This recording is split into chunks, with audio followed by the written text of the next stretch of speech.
یہ 10 اونٹ ہر بار بڑھاتے گئے۔ جب 100 اونٹ پورے ہو گئے تب قرا اونٹوں کے نام نکلا۔ عبد المطلب نے 3 بار ایسا کیا تاکہ اطمینان ہو جائے۔ ہر بار 100 اونٹوں ہی کا قرا نکلا۔ اب انہیں اطمینان ہو گیا کہ یہی اللہ کو منظور ہے۔ زمزم کے کنویں کی ملکیت حاصل کرنے کے علاوہ عبد المطلب کی زندگی کا دوسرا اہم واقعہ ابرہہ کا بیت اللہ پر حملہ ہے۔ تاریخ میں اس کو واقعہ فیل کے نام سے یاد کیا جاتا ہے۔ ابرہہ ایک عیسائی سردار تھا۔ شاہ حبشہ نجاشی کی طرف سے یمن کا حاکم تھا۔ اس نے دیکھا کہ اہل عرب حج کے لیے مکہ مکرمہ جاتے ہیں اور خانہ کعبہ کا طواف کرتے ہیں، تو اس نے عیسائی مذہب کے نام پر یمن کے شہر صنعاء میں ایک عالیشان گرجا بنوایا۔ عرب میں اس گرجا کی خبر مشہور ہو گئی۔ قبیلہ کنانہ کا ایک آدمی وہاں گیا اور گرجا میں گندگی پھیلا کر بھاگ آیا۔ ابرہہ نے غصے میں آ کر قسم کھائی کہ کعبے کو ڈھا کر دم لے گا۔ چنانچہ وہ ایک لشکر جرار لے کر مکہ مکرمہ کی طرف روانہ ہوا۔ راستے میں عرب کے جس قبیلے نے بھی مزاحمت کی، ابرہہ نے اسے تہہ تیغ کر ڈالا، یہاں تک کہ وہ مکہ معظمہ کے قریب پہنچ گیا۔ وہاں کے لوگوں کو اپنے ارادے سے خبردار کرنے کے لیے اس نے اہل مکہ کے جانور پکڑ لیے۔ ان جانوروں میں عبد المطلب کے 200 اونٹ بھی تھے۔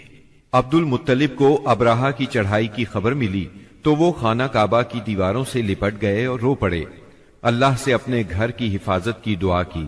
قریش کے چند سرداروں کو لے کر ابرہہ سے ملنے کے لیے گئے اور اس سے اپنے اونٹوں کی واپسی کا مطالبہ کیا۔ ابرہہ ان کی بات سن کر حیران ہوا اور بولا، تم نے اپنے اونٹوں کی واپسی کی تو بات کی، کعبے کے متعلق ایک لفظ بھی نہیں کہا۔ میں تو یہاں کعبے کو ڈھانے کے لیے آیا ہوں۔ عبد المطلب نے جواب دیا، اونٹ میری ملکیت ہیں، اس لیے ان کی رہائی کے لیے چلا آیا۔ کعبے کا مالک اللہ ہے جو اپنے گھر کو بچانے کی پوری طاقت رکھتا ہے۔ ابرہہ نے ان اونٹوں کی واپسی کا حکم دے دیا۔ یہ اپنے اونٹ لے کر مکہ معظمہ واپس آ گئے۔ 60-70 ہزار کا لشکر تھا اور اس میں 9 یا 13 ہاتھی تھے۔ اس لشکر نے آخر مکے پر چڑھائی کی۔ لشکر مکے کے نزدیک پہنچا تو محمود نامی ہاتھی نے مکے میں داخل ہونے سے انکار کر دیا اور وہیں بیٹھ گیا۔ ایسے میں اچانک باہر قلزم کی طرف سے پرندوں کا ٹڈی دل نظر آیا۔ ان کے پنجوں اور چونچوں میں کنکریاں تھیں۔ جن سپاہیوں پر وہ کنکریاں پڑتی ان کے اعضاء کٹنا شروع ہو جاتے۔ ان کنکریوں کے گرنے سے ابرہہ کی فوج اور ہاتھیوں کا جو حشر ہوا وہ بلا شبہ تاریخ عالم کا ایک نہایت حیرت ناک باب ہے۔ خود ابرہہ مشکل سے گرتا پڑتا صنعاء تک پہنچا اور نہایت دردناک عذاب میں گرفتار ہو کر یمن میں مرا۔ عربوں کے ہاں اس سال کو عام الفیل کہتے ہیں۔ ایک مدت تک یہی تقویمی سال شمار ہوتا رہا۔ قرآن کریم میں یہ واقعہ سورہ فیل میں بیان ہوا۔ کیا تم نے نہیں دیکھا کہ تمہارے پروردگار نے ہاتھی والوں کے ساتھ کیا کیا؟ کیا اس نے ان کا داؤں غلط نہیں کیا؟ اور اس نے ان پر جھنڈ کے جھنڈ پرندے چھوڑ دیے جو ان پر کھنگر کی پتھریاں پھینکتے تھے، تو اس نے ان کو ایسا کر دیا جیسے کھایا ہوا بھس۔ واقعہ فیل کے 50-55 دن بعد عبد المطلب کعبے کا طواف کر رہے تھے کہ انہیں پوتے کی ولادت کی خوشخبری ملی۔ 75 سالہ دادا بہت خوش ہوئے۔ نبی کریم صلی اللہ علیہ وسلم ان کے پیارے فرزند جناب عبداللہ کی یادگار تھے، جن کی زندگی 100 اونٹوں کی قربانی دے کر بچائی گئی تھی، لیکن پھر اچانک وہ فوت ہو گئے۔ ان کی وفات سے بوڑھے باپ کو جو صدمہ پہنچا تھا، پوتے کی ولادت سے ایک حد تک وہ کم ہو گیا۔ عبداللہ کی والدہ یعنی نبی صلی اللہ علیہ وسلم کی دادی کا نام فاطمہ بنت عمر تھا۔ عبداللہ کے 2 سگے بھائی زبیر اور ابو طالب تھے۔ بی بی آمنہ سے نکاح کے بعد عبداللہ نے رواج کے مطابق 3 دن تک سسرال میں قیام کیا۔ اس کے بعد تجارت کی غرض سے شام چلے گئے۔ واپسی پر یثرب یعنی مدینہ منورہ میں ٹھہرے تاکہ اپنے والد کے حکم کے مطابق کھجوروں کا سودا کریں۔ مدینہ منورہ ہی میں قیام کے دوران وہ بیمار ہو گئے۔ آپ کی بیماری کی خبر مکہ پہنچی تو عبد المطلب نے فوراً اپنے بڑے بیٹے حارث کو عبداللہ کی خبر گیری کے لیے مدینہ روانہ کیا۔ حارث مدینہ پہنچے تو معلوم ہوا 1 ماہ بیمار رہنے کے بعد عبداللہ انتقال کر گئے ہیں۔ انتقال کے وقت انہوں نے 5 اونٹ، چند بکریاں اور 1 باندی چھوڑی، جس کی کنیت ام ایمن اور نام برکت تھا۔ عبداللہ کا انتقال اپنے پیغمبر بیٹے کی ولادت سے چند ماہ پہلے ہی ہو گیا تھا، گویا آپ صلی اللہ علیہ وسلم شکم مادر ہی میں یتیم ہو گئے تھے۔ آپ کی والدہ سیدہ آمنہ طہارت نفس، شرافت، عزت، عفت، عصمت اور پاک بازی میں بے مثال تھی۔ اپنی قوم میں سیدۃ النساء کے لقب سے مشہور تھی۔ ددھیال اور ننہیال دونوں کے اعتبار سے آپ عرب کے بہترین قبیلے اور بہترین قوم میں سے تھی۔ ولادت باسعادت کے بعد 3-4 دن تک آپ کی والدہ نے آپ کو دودھ پلایا، پھر آپ کے چچا ابو لہب کی آزاد کردہ کنیز سویبہ نے، اور پھر حلیمہ سعدیہ نے دودھ پلایا۔ اکثر سیرت نگاروں نے کنیز کا نام سوبیہ ہی لکھا ہے، لیکن دراصل اس کا نام سویبہ تھا۔ جس طرح صحیح بخاری اور سیرت نگاری کے عالمی مقابلے میں اول آنے والی سیرت نبوی پر مستند کتاب الرحیق المختوم میں مذکور ہے۔ دودھ پلانے کی ذمہ داری ماہ ربیع الاول 52 قبل ہجری یعنی اپریل 571 عیسوی میں سونپی گئی۔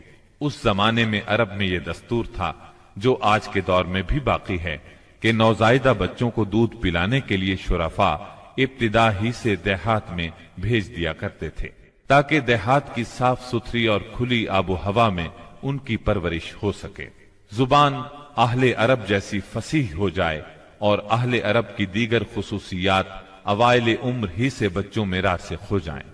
اس دستور کے مطابق سال میں 2 مرتبہ بنی سعد کی عورتیں شیرخوار بچوں کی تلاش میں آیا کرتی تھیں۔ چنانچہ آپ کی پیدائش کے 8 دن بعد انہی عورتوں کے ساتھ حلیمہ سعدیہ بھی تشریف لائیں۔ دوسری عورتوں کو تو مکہ مکرمہ کے کھاتے پیتے گھرانوں کے بچے دودھ پلانے کے لیے مل گئے، لیکن حلیمہ سعدیہ خالی ہاتھ رہ گئیں۔ نبی کریم صلی اللہ علیہ وسلم چونکہ یتیم تھے، اس لیے انعام و اکرام کی امید کم تھی، اس لیے کسی عورت نے ان کے گھر کی طرف توجہ نہ کی۔ آخر جب روانگی کا وقت آیا تو حلیمہ کو خالی ہاتھ جانا بہت ناگوار گزرا، اور اللہ تعالی کی طرف سے ان کا دل اس یتیم بچے کی طرف کھچنے لگا۔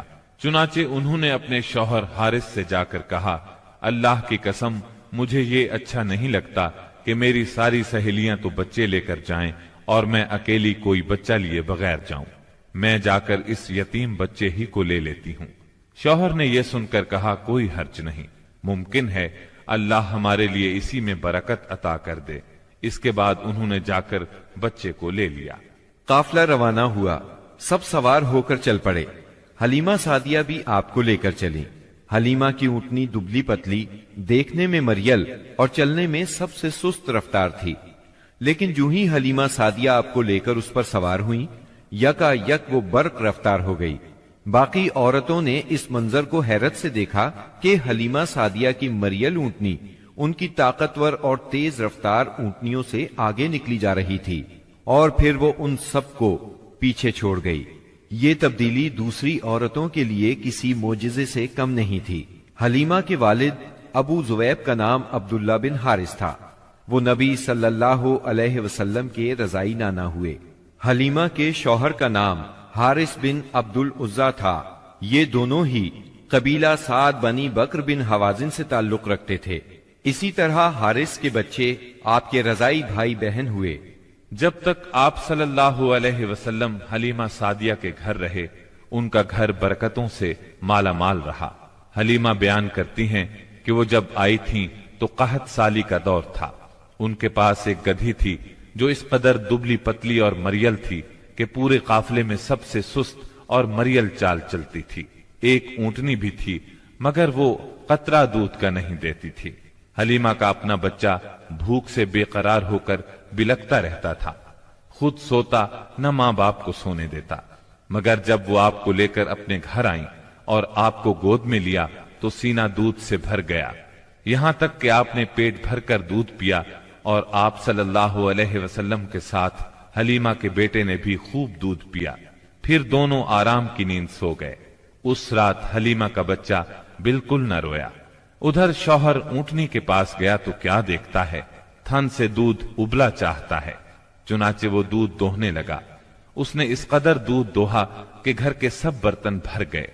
دونوں نے خوب دودھ پیا اور آرام کی نیند سو گئے۔ حلیمہ سعدیہ کا گھرانہ سب سے زیادہ قحط زدہ تھا، لیکن مکے سے واپسی کے بعد ان کی یہ حالت ہوئی کہ جب بکریاں چر کر گھر واپس آئیں تو ان کی کوکھیں نکلی ہوئی تھیں اور تھن دودھ سے لبریز تھے۔ اب گھر والے خوب دودھ پینے لگے، جبکہ قحط کی وجہ سے دوسرے گھرانوں کو دودھ بالکل نہیں ملتا تھا۔ یوں اس گھرانے کو مسلسل خیر و برکت نصیب ہوئی۔ حلیمہ کا دستور تھا کہ وہ ہر 6 ماہ بعد آپ کو مکے لاتی، والدہ اور خاندان کے لوگوں سے ملاتی اور پھر اپنے دیار بنی سعد واپس لے جاتی۔ جب مدت رضاعت پوری ہو گئی تو دودھ چھڑا کر آپ کی والدہ کے پاس لائیں۔ اب تک وہ آپ کی وجہ سے خیر و برکت دیکھ چکی تھی، اس وجہ سے چاہتی تھی کہ آپ کو ابھی ان کے پاس ہی رہنے دیا جائے۔ چنانچہ انہوں نے آپ کی والدہ سے کہا، کیوں نہ آپ بچے کو ابھی میرے پاس ہی رہنے دیں تاکہ یہ اور مضبوط ہو جائے، مجھے مکے کی وبا سے ڈر لگتا ہے۔ والدہ اس پر راضی ہو گئیں اور حلیمہ آپ کو لے کر خوش خوش اپنے گھر آ گئیں۔ اس طرح آپ قریباً 2 برس تک وہیں رہے۔ پھر آپ کے سینہ مبارک کو چاک کرنے کا واقعہ پیش آیا۔ اس واقعے سے خوفزدہ ہو کر حلیمہ اور ان کے شوہر نے آپ کو آپ کی والدہ آمنہ کے حوالے کر دیا۔ انس بن مالک رضی اللہ عنہ بیان کرتے ہیں، آپ بچوں کے ساتھ کھیل رہے تھے کہ جبریل علیہ السلام تشریف لائے، آپ کو لٹا کر سینہ چاک کر دیا، پھر آپ کا دل نکالا اور اس میں سے ایک لوتھڑا نکال کر فرمایا، یہ تم سے شیطان کا حصہ ہے۔ پھر دل کو سونے کے تشت میں زمزم کے پانی سے دھویا اور واپس سینہ مبارک میں رکھ دیا۔ ادھر بچے دوڑ کر حلیمہ سعدیہ کے پاس آئے اور کہنے لگے، محمد کو قتل کر دیا گیا۔ وہ لوگ فوراً آپ کے پاس پہنچے، دیکھا کہ رنگ اترا ہوا ہے۔ سیدنا انس کا بیان ہے کہ میں نبی اکرم صلی اللہ علیہ وسلم کے سینے پر سلائی کا نشان دیکھا کرتا تھا۔ اس واقعے کے بعد آپ کو مکے پہنچا دیا گیا اور آپ نے اپنی ماں کے سایہ محبت میں اپنے خاندان کے اندر کوئی 2 برس گزارے۔ پھر والدہ، دادا اور ام ایمن کے ساتھ مدینہ منورہ کا سفر کیا، جہاں آپ کے والد کی قبر بھی تھی اور دادا کا ننھیال بھی تھا۔ آپ مدینے میں 1 ماہ رہ کر واپس ہوئے تو راستے میں آپ کی والدہ بیمار ہو گئیں اور مقام ابوا پہنچ کر انتقال کر گئیں۔ انا للہ و انا الیہ راجعون، انہیں وہیں دفن کیا گیا۔ اب بوڑھے عبد المطلب آپ کو لیے مکے پہنچے۔ ان کے دل پر آپ کی والدہ کی وفات کی وجہ سے گہرا اثر تھا۔ آپ کے لیے ان کے دل میں ایسی محبت پیدا ہوئی کہ خود ان کے اپنے بیٹوں کے لیے ویسی محبت نہ تھی۔ وہ آپ کی بہت قدر کرتے، اپنی اولاد سے بڑھ کر چاہتے، خوب اکرام کرتے، اپنے لیے تیار کرائے گئے خاص فرش پر انہیں بٹھاتے، اس فرش پر کسی اور کو نہ بیٹھنے دیتے، پیٹھ پر ہاتھ پھیرتے، آپ کی نقل و حرکت دیکھ کر خوش ہوتے۔ انہیں یقین تھا کہ مستقبل میں آپ کی نرالی شان ہونے والی ہے، لیکن ابھی آپ کی عمر 8 برس 2 مہینے کی ہوئی تھی کہ عبد المطلب بھی انتقال کر گئے۔ اب آپ کے چچا ابو طالب نے آپ کی کفالت کا بیڑا اٹھایا۔ یہ آپ کے والد کے سگے بھائی تھے، انہوں نے بھی آپ سے خاص رحمت اور شفقت برتی۔ وہ مالدار تو نہ تھے، لیکن آپ کی کفالت کے بعد اللہ تعالیٰ نے ان کے تھوڑے سے مال میں اس قدر برکت دی کہ ایک آدمی کا کھانا پورے کنبے کے لیے کافی ہو جاتا تھا۔ خود آپ بھی صبر و قناعت کا نمونہ تھے، جو ملتا اسی پر قناعت فرماتے۔ جب آپ کی عمر 12 برس اور کہا جاتا ہے کہ مزید 2 ماہ اور 10 دن ہوئی تو آپ کے چچا ابو طالب نے تجارت کے لیے ملک شام جانے کا ارادہ کیا۔ آپ کو ان کی جدائی بہت گراں گزری۔ ابو طالب خود بھی متاثر ہوئے، لہذا آپ کو اپنے ساتھ لے لیا۔ قافلہ ملک شام کی حدود میں پہنچا تو شہر بصرہ کے قریب پڑاؤ کیا۔ بحیرہ نامی عیسائیوں کا ایک راہب اپنے گرجے سے نکل کر ان کے پاس آیا اور قافلے کے درمیان سے گزر کر نبی صلی اللہ علیہ وسلم کے پاس پہنچا. پھر آپ کا ہاتھ پکڑ کر بولا، یہ دنیا کے سردار ہیں، پروردگار عالم کے رسول ہیں، اللہ انہیں رحمت عالم بنا کر بھیجے گا. میں انہیں مہر نبوت سے بھی پہچانتا ہوں. یہ کندھے کے نیچے نرم ہڈی کے پاس سیب کی طرح ہے، اور ہم اس کا ذکر اپنی کتابوں میں بھی پاتے ہیں. پھر اس نے قافلے کی دعوت کی اور ابو طالب سے کہا، انہیں یہاں سے واپس بھیج دیں، ملک شام نہ لے جائیں، کیونکہ انہیں یہودیوں سے خطرہ ہے. اس پر ابو طالب نے غلاموں کے ہمراہ آپ کو مکے بھیج دیا. جب آپ کی عمر 15 برس ہوئی تو ذیقات کے مہینے میں اکاس کے بازار میں ایک لڑائی ہوئی. اس لڑائی میں ایک طرف قریش کے قبائل تھے اور دوسری طرف قیس اور اعلان کے قبائل تھے. دونوں میں گھمسان کا رن پڑا. فریقین کے کتنے ہی آدمی مارے گئے، لیکن پھر انہوں نے صلح کر لی اور طے پایا کہ دونوں طرف کے مقتولین گنے جائیں. جدھر زیادہ ہوں ادھر والے زائد مقتولین کا خون بہا لے لیں. اس کے بعد جنگ ختم ہو گئی اور باہمی دشمنی کو ختم کر دیا گیا. اس جنگ میں نبی کریم صلی اللہ علیہ وسلم بھی شریک تھے، لیکن آپ نے لڑائی میں براہ راست حصہ نہیں لیا.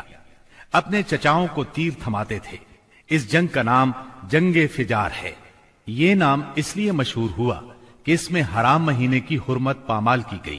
فجار نام کے واقعات 4 بار پیش آئے. ہر سال ایک واقعہ پیش آتا رہا. جنگ فجار والا واقعہ آخری تھا. اس سے پہلے کے 3 واقعات میں ہلکے پھلکے جھگڑے ہوئے. شدید لڑائی صرف اسی چوتھے واقعے میں ہوئی. اس جنگ کے بعد ذیقعد ہی کے مہینے میں 5 قبائل کے درمیان ایک عہد نامہ طے پایا. اس عہد نامے کو حلف الفضول کہا جاتا ہے. ان قبائل کے نام یہ ہیں: بنو ہاشم، بنو مطلب، بنو اسد، بنی عبد العزا، بنو زہرہ اور بنو تیم. اس کی وجہ یہ ہوئی کہ یمن کا ایک آدمی اپنا سامان تجارت لے کر مکے آیا. عاص بن وائل نے اس سے وہ مال خرید لیا، لیکن قیمت ادا نہ کی. اس نے بنو عبد الدار، بنو مخزوم، بنو سہم اور بنو عدی سے فریاد کی، لیکن انہوں نے کوئی توجہ نہ دی. چنانچہ اس نے ابو قبیس کے پہاڑ پر چڑھ کر چند اشعار پڑھے، جن میں اپنی مظلومیت کا نقشہ کھینچا اور آواز لگائی کہ کوئی تو اس کا حق دلانے کے لیے اس کی مدد کرے. اس پر زبیر بن عبد المطلب نے دوڑ دھوپ کی. لہذا اس قبیلے کے افراد بنو تیم کے سردار عبداللہ بن جدعان کے گھر میں جمع ہوئے اور آپس میں عہد و پیمان کیا کہ مکے میں جو بھی مظلوم نظر آئے، خواہ مکے کا رہنے والا ہو یا کسی اور جگہ کا، یہ سب اس کی حمایت میں اٹھ کھڑے ہوں گے. انہوں نے عاص بن وائل سے بھی اس کا حق لے کر اس کے حوالے کیا. اس عہد و پیمان میں آپ بھی اپنے چچاؤں کے ساتھ تھے. نبوت سے سرفراز ہونے کے بعد آپ فرمایا کرتے تھے، میں عبداللہ بن جدعان کے مکان پر ایک ایسے معاہدے میں شریک ہوا کہ مجھے اس کے بدلے سرخ اونٹ بھی پسند نہیں، اور اگر میں اس کے لیے اسلام کے دور میں بلایا جاتا تو ضرور جاتا. نبی اکرم صلی اللہ علیہ وسلم یتیم پیدا ہوئے اور اپنے دادا پھر چچا کی کفالت میں رہے. والد سے وراثت میں جو کچھ ملا تھا اس سے کچھ نہیں ہو سکتا تھا. چنانچہ جو ہی آپ ہلکے پھلکے کام کرنے کے لائق ہوئے، اپنے رضائی بھائیوں کے ساتھ دیار بنی سعد میں بکریاں چرانے لگے. پھر جب مکہ معظمہ آئے تو وہاں بھی چند قیرات کے عوض اہل مکہ کی بکریاں چرائیں. قیرات 1 دینار کا 20واں یا 24واں حصہ ہوتا ہے، جس کی قیمت اس زمانے میں بمشکل 80-90 روپے سمجھ لیں. کم عمری میں بکریاں چرانا انبیاء کی سنت ہے. ایک بار عہد نبوت میں آپ نے فرمایا، کوئی بھی نبی نہیں گزرا مگر اس نے بکریاں ضرور چرائیں. پھر جب آپ جوان ہو گئے تو تجارت شروع کی. بعض روایات کی روح سے آپ صائب بن ابی صائب کے ساتھ مل کر تجارت کرتے تھے. آپ تجارت میں بہترین ساتھی تھے. لین دین کے معاملے میں لڑتے جھگڑتے تھے، نہ بحث کرتے تھے. تمام معاملات میں آپ حد درجے امانت دار، سچے اور پرہیزگار مشہور تھے.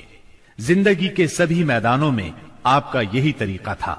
اسی بنا پر آپ کا لقب ہی امین مشہور ہو گیا تھا.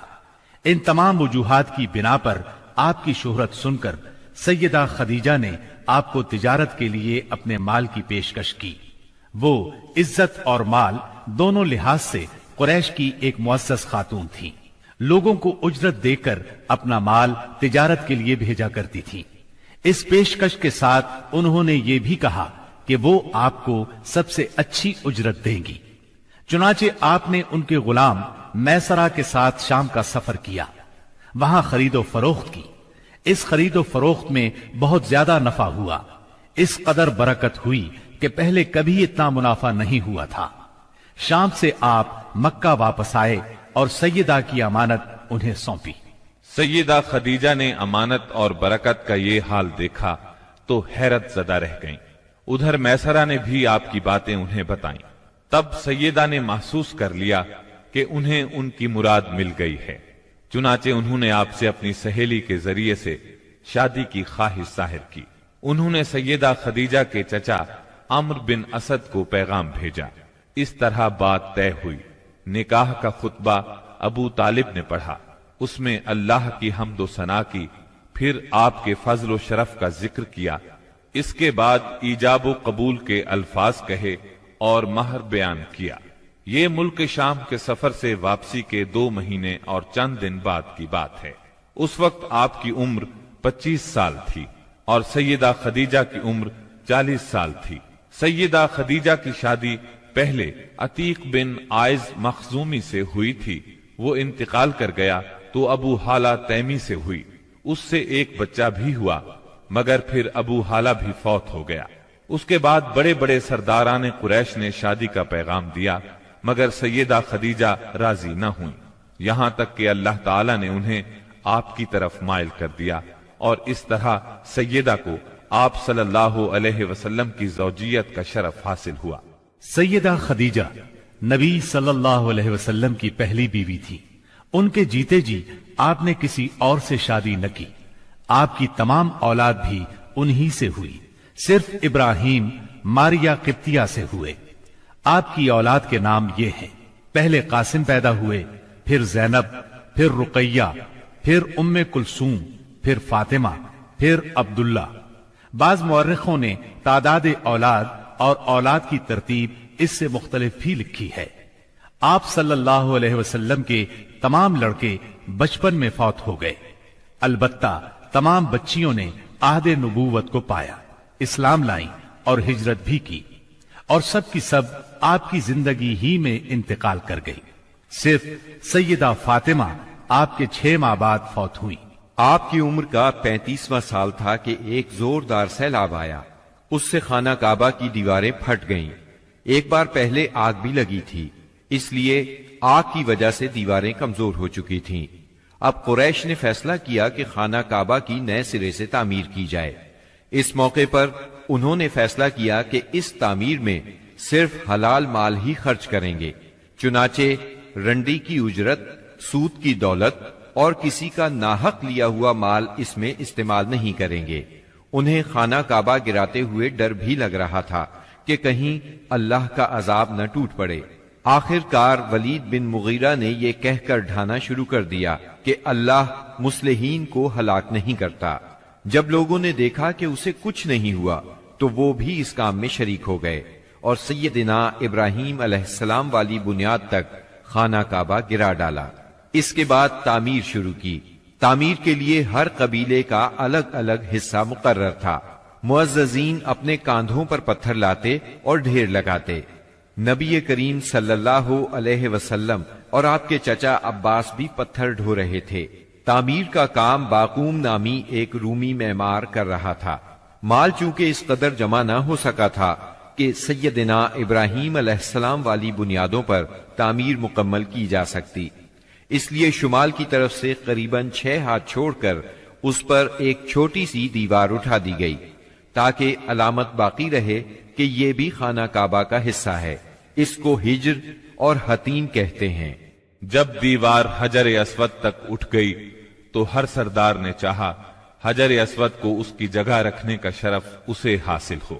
اس پر سخت جھگڑا اٹھ کھڑا ہوا جو 4-5 روز تک جاری رہا۔ کسی طرح فیصلہ نہ ہو پایا کہ حجر اسود کون رکھے گا اور قریب تھا کہ حرم میں خون ریزی ہو جائے، لیکن ابو امیہ کی ایک تجویز سب نے منظور کر لی۔ ابو امیہ سب سے زیادہ عمر رسیدہ تھا۔ اس نے کہا، میری تجویز یہ ہے کہ کل صبح مسجد حرام کے دروازے سے جو شخص سب سے پہلے داخل ہو اس سے فیصلہ کرا لیا جائے، یعنی وہ جس کے حق میں فیصلہ دے دے حجر اسود وہی اس کی جگہ پر رکھے گا۔ دوسرے دن صبح سویرے جو شخص سب سے پہلے داخل ہوا وہ نبی اکرم صلی اللہ علیہ وسلم تھے۔ قریش آپ کو دیکھتے ہی بول پڑے، هذا الامین رضینا هذا محمد، یہ تو محمد ہیں جو کہ امین ہیں، ہم ان سے راضی ہیں۔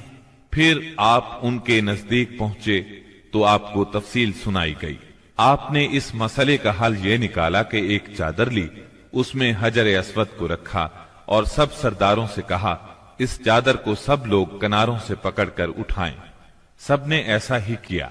جب چادر حجر اسود کی جگہ پہنچ گئی تو آپ نے اپنے مبارک ہاتھوں سے حجر اسود کو اس کی جگہ پر رکھ دیا۔ یہ اس قدر عمدہ فیصلہ تھا کہ سب خوش ہو گئے۔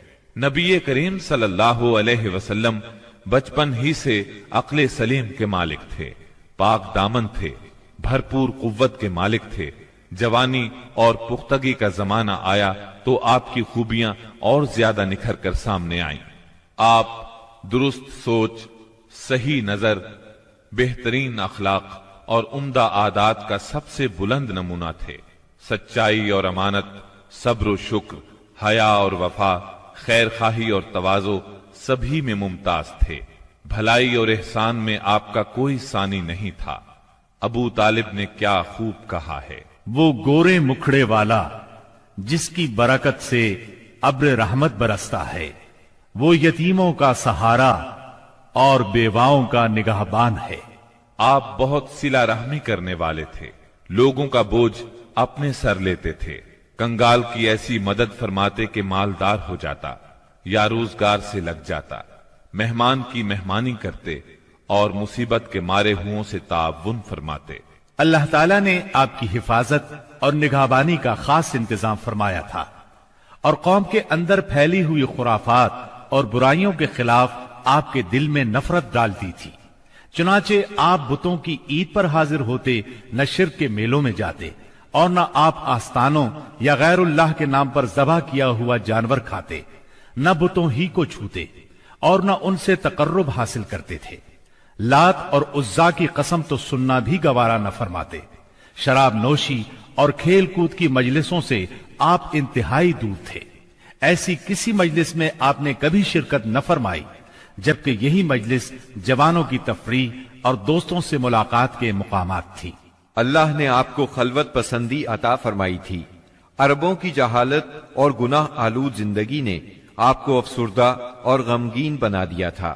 آپ اپنے اطراف میں پھیلی ہوئی انسانی اجتماعی زندگی کا مشاہدہ فرماتے تو آپ کو یہ محسوس کر کے دکھ ہوتا کہ ایک اللہ کی عبادت کا تصور دینے والے دین کو وہ لوگ بالکل بھول چکے تھے، اس دین کو جو ان کے جد امجد سیدنا ابراہیم علیہ السلام کا دین تھا، اسے بالکل فراموش کر چکے تھے۔ وہ اپنے ہاتھوں سے کعبے کی تعمیر نو بڑے احترام سے کرتے تھے، لیکن خانہ کعبہ میں بت رکھ کر ان کی پوجا کرتے تھے۔ یہ شرک نہیں تو اور کیا ہے؟ منافقت اور کہتے کس کو ہیں؟ جوا، شراب نوشی، بت پرستی اور بے حیائی معاشرے کا جز بن چکی ہے۔ اللہ تعالیٰ کی وحدانیت کا تصور تو پایا جاتا ہے، مگر اس تصور کو بت پرستی کے ذوق اور شوق نے بہت دھندلا کر دیا ہے۔ بتوں کی شکل میں اپنے معبود گھڑ لیے ہیں۔ ہر قبیلے اور ہر خاندان کا ایک پسندیدہ بت ہے، اور کعبے میں 360 بت رکھے ہوئے ہیں۔ بت پرستی کے شوق کا یہ عالم ہے کہ قریش سفر میں جاتے ہیں تو ستو کے بت بنا لیتے ہیں، اور جب ضرورت پڑتی ہے تو اپنے معبودوں کو گھول کر پی لیتے ہیں۔